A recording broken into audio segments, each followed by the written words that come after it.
আজকে বাংলাদেশ জাতীয়তাবাদী মুক্তিযুদ্ধ প্রজন্ম দলের পক্ষ থেকে আমাদের প্রিয় অভিভাবক বিএনপির ভারপ্রাপ্ত চেয়ারম্যান জনাব তারেক রহমানের নির্দেশে 31 দফা বাস্তবায়নের লক্ষ্যে আমরা আজকে চাষারা শহীদ মিনার থেকে শুরু করে মিশনপাড়া থেকে শুরু করে কালীবাজার স্বর্ণপটি দিয়ে 1 নং রেলগেট থেকে বন্দরঘাট পর্যন্ত আজকে 31 দফা বাস্তবায়নের যে মেসেজগুলো আমাদের ভারপ্রাপ্ত চেয়ারম্যান তারেক রহমানের যে মেসেজগুলো,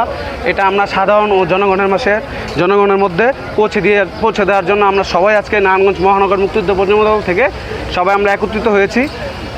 আর আমরা আশা করি আগামী দিনে আমাদের প্রিয় অভিভাবক জনাব তারেক রহমান যদি প্রধানমন্ত্রী হন, এদেশের খেটে খাওয়া মানুষগুলোর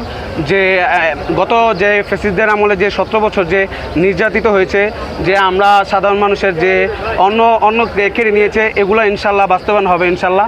আর আমাদের যে কেন্দ্রীয় সভাপতি বিএনপির সাংগঠনিক সম্পাদক শামা ওবায়দ ম্যাডাম, উনিও আমাদের নির্দেশ দিয়েছে। আমাদের কেন্দ্রীয় যুগ্ম সাধারণ সম্পাদক সিদ্দিকগঞ্জ থানার সহসভাপতি জিএম সাদ্দির ভাই, ওনার নির্দেশে আজকে আমরা নারায়ণগঞ্জ মহানগর, নারায়ণগঞ্জ সদর থানা, সিদ্দিকগঞ্জ থানা, বন্দরঘাট থানা সহ সকল নেতাকর্মী নিয়ে আমি নিজ নারায়ণগঞ্জ মহানগর মুক্তিযুদ্ধ প্রজন্ম দলের সভাপতি জয় ইসলাম জয়, আজকে আমরা এই 31 দফা বাস্তবায়নের লক্ষ্যে চাষার শহীদ মিনার থেকে বন্দরঘাট পর্যন্ত আজকে আমরা এই তারেক রহমানের 31 দফা বাস্তবায়নের কর্মসূচি জনগণের কাছে পৌঁছে দেওয়ার জন্য, এই মেসেজ দেওয়ার জন্য আমরা আজকে মাঠে নেমেছি। সবাই ধানের শীষে ভোট দিবেন। আর পরিশেষে একটি কথা বলতে চাই, ষড়যন্ত্র নয়, অপপ্রচার নয় কোনো কারচুপি, এগিয়ে যাবে বিএনপি।